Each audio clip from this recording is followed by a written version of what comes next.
സംഖ്യാപുസ്തകം അധ്യായം 22.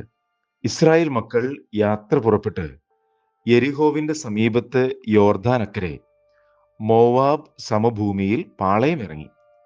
ഇസ്രായേൽ അമോര്യരോട് ചെയ്തതൊക്കെയും സിപ്പോരിന്റെ മകനായ ബാലാക്ക് അറിഞ്ഞു. ജനം വളരെ ആയിരുന്നതുകൊണ്ട് മോവാബ് ഏറ്റവും ഭയപ്പെട്ടു. ഇസ്രായേൽ മക്കളെക്കുറിച്ച് മോവാബ് പരിഭ്രമിച്ചു. മോവാബ് മിദ്യാന മൂപ്പന്മാരോട്, കാള വയലിലെ പുല്ല് നക്കിക്കളയും പോലെ ഈ കൂട്ടം നമ്മുടെ ചുറ്റുമുള്ള എല്ലാവരെയും നക്കിക്കളയും എന്ന് പറഞ്ഞു. അക്കാലത്ത് മോവാബ് രാജാവ് സിപ്പോരിന്റെ മകനായ ബാലാക്കായിരുന്നു. അവൻ ബെയോരിന്റെ മകനായ ബിലെയാമിനെ വിളിപ്പാൻ അവന്റെ സ്വജാതിക്കാരുടെ ദേശത്ത് നദീതീരത്തുള്ള പെഥോരിലേക്ക് ദൂതന്മാരെ അയച്ചു. ഒരു ജനം മിസ്രൈമിൽ നിന്ന് പുറപ്പെട്ടു വന്നു, ഭൂതലത്തെ മൂടിയിരിക്കുന്നു. അവർ എനിക്കെതിരെ പാർക്കുന്നു. നീ വന്ന് എനിക്ക് വേണ്ടി ഈ ജനത്തെ ശപിക്കണമേ.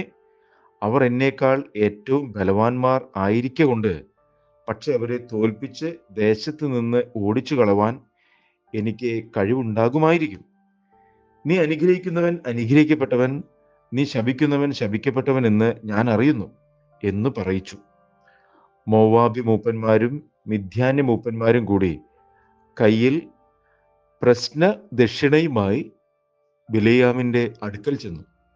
ബാലാക്കിന്റെ വാക്കുകളെ അവനോട് പറഞ്ഞു. അവൻ അവരോട്, ഇന്ന് രാത്രി ഇവിടെ പാർപ്പിൻ. യഹോവ എന്നോട് അരുളി ചെയ്യുന്നത് പോലെ ഞാൻ നിങ്ങളോട് ഉത്തരം പറയാം എന്ന് പറഞ്ഞു. മോവാബി പ്രഭുക്കന്മാർ ബിലെയാമിനോട് കൂടെ പാർത്തു. ദൈവം ബിലെയാമിന്റെ അടുക്കൽ വന്ന്, നിന്നോട് കൂടെയുള്ള ഈ മനുഷ്യർ ആരെന്ന് ചോദിച്ചു. ബിലെയാം ദൈവത്തോട്, ഒരു ജനം മിസ്രൈമിൽ നിന്ന് പുറപ്പെട്ട് ഭൂതലത്തെ മൂടിയിരിക്കുന്നു. നീ വന്ന് എനിക്ക് വേണ്ടി അവരെ ശപിക്കണം. പക്ഷെ അവരോട് യുദ്ധം ചെയ്ത് അവരെ ഓടിച്ചു കളയുവാൻ എനിക്ക് കഴിയും എന്നിങ്ങനെ മോവാബ് രാജാവായി സിപ്പോരിന്റെ മകനായ ബാലാക്ക് എൻ്റെ അടുക്കൽ പറഞ്ഞയച്ചിരിക്കുന്നു എന്ന് പറഞ്ഞു. ദൈവം ബിലെയാമിനോട്, നീ അവരോട് കൂടെ പോകരുത്, ആ ജനത്തെ ശപിക്കുകയും വരുത്, അവർ അനുഗ്രഹിക്കപ്പെട്ടവരാകുന്നു എന്ന് കൽപ്പിച്ചു. ബിലെയാം രാവിലെ എഴുന്നേറ്റ് ബാലാക്കിന്റെ പ്രഭുക്കന്മാരോട്, നിങ്ങളുടെ ദേശത്തേക്ക് പോകുവിൻ, നിങ്ങളോട് കൂടെ പോരുവാൻ യഹോവ എനിക്ക് അനുവാദം തരുന്നില്ല എന്ന് പറഞ്ഞു. മോവാബി പ്രഭുക്കന്മാർ പുറപ്പെട്ടു ബാലാക്കിന്റെ അടുക്കൽ ചെന്നു, ബിലെയാമിന് ഞങ്ങളോട് കൂടെ വരുവാൻ മനസ്സില്ല എന്ന് പറഞ്ഞു. ബാലാക്ക് വീണ്ടും അവരെക്കാൾ മാന്യരായ അധികം പ്രഭുക്കന്മാരെ അയച്ചു. അവർ ബിലെയാമിന്റെ അടുക്കൽ വന്ന് അവനോട്, എൻ്റെ അടുക്കൽ വരുന്നതിന് മുടക്കമൊന്നും പറയരുതേ, ഞാൻ നിന്നെ ഏറ്റവും ബഹുമാനിക്കും. നീ എന്നോട് പറയുന്നതൊക്കെ ഞാൻ ചെയ്യാം. വന്ന് എനിക്ക് വേണ്ടി ഈ ജനത്തെ ശപിക്കണമേ എന്ന് സിപ്പോരിന്റെ മകനായ ബാലാക്ക് പറയുന്നു എന്ന് പറഞ്ഞു. ബിലെയാം ബാലാക്കിന്റെ ഭൃത്യന്മാരോട്, ബാലാക്ക് തൻ്റെ ഗൃഹം നിറച്ച് വെള്ളിയും പൊന്നും എനിക്ക് തന്നാലും എൻ്റെ ദൈവമായ യഹോവയുടെ കൽപ്പന ലംഘിച്ച് ഏറെയോ കുറയോ ചെയ്യുവാൻ എനിക്ക് കഴിയുന്നതല്ല. ആകയാൽ യഹോവ ഇനിയും എന്നോട് എന്ത് അരുളി ചെയ്യുമെന്ന് ഞാൻ അറിയട്ടെ. നിങ്ങളും ഈ രാത്രി ഇവിടെ പാർപ്പിൻ എന്നുത്തരം പറഞ്ഞു. രാത്രിയിൽ ദൈവം ബിലെയാമിന്റെ അടുക്കൽ വന്നു, ഇവർ നിന്നെ വിളിപ്പാൻ വന്നിരിക്കുന്നുവെങ്കിൽ പുറപ്പെട്ട് അവരോട് കൂടെ പോക. എന്നാൽ ഞാൻ നിന്നോട് കൽപ്പിക്കുന്ന കാര്യം മാത്രമേ ചെയ്യാവൂ എന്ന് കൽപ്പിച്ചു.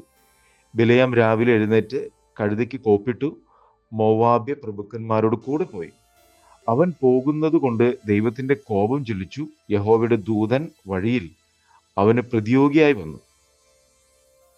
അവനോ കഴുതപ്പുറത്ത് കയറി യാത്ര ചെയ്യുകയായിരുന്നു.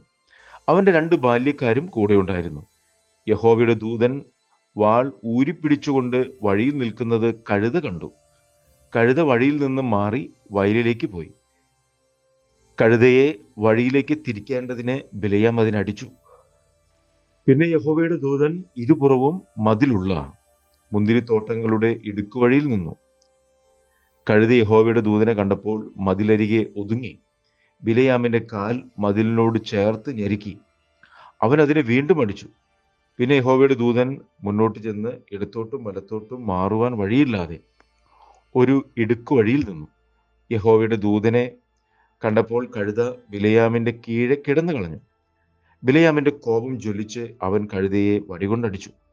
അപ്പോൾ യഹോവ കഴുതയുടെ വായ് തുറന്നു. അത് ബിലെയാമിനോട്, നീ എന്നെ ഈ 3 പ്രാവശ്യം അടിപ്പാൻ ഞാൻ നിന്നോട് എന്ത് ചെയ്തു എന്ന് ചോദിച്ചു. ബിലെയാം കഴുതയോട്, നീ എന്നെ കളിയാക്കിയത് കൊണ്ടത്രേ. എൻ്റെ കയ്യിൽ ഒരു വാൾ ഉണ്ടായിരുന്നെങ്കിൽ ഞാൻ ഇപ്പോൾ തന്നെ നിന്നെ കൊന്നു കളയുമായിരുന്നു എന്ന് പറഞ്ഞു. കഴുത ബിലെയാമിനോട്, ഞാൻ നിന്റെ കഴുതയല്ലയോ? ഇക്കാലമൊക്കെയും എൻ്റെ പുറത്തല്ലയോ നീ കയറി നടന്നത്? ഞാൻ എപ്പോഴെങ്കിലും ഇങ്ങനെ നിന്നോട് കാണിച്ചിട്ടുണ്ടോ എന്ന് ചോദിച്ചു.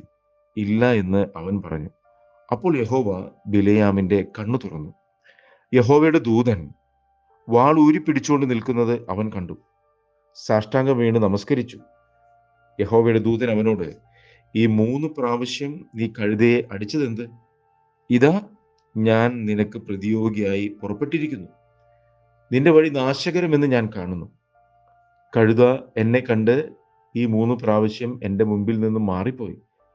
അത് മാറിപ്പോയിരുന്നില്ലെങ്കിൽ ഞാൻ ഇപ്പോൾ തന്നെ നിന്നെ കൊന്നു കളയുകയും അതിനെ ജീവനോടെ രക്ഷിക്കുകയും ചെയ്യുമായിരുന്നു എന്ന് പറഞ്ഞു.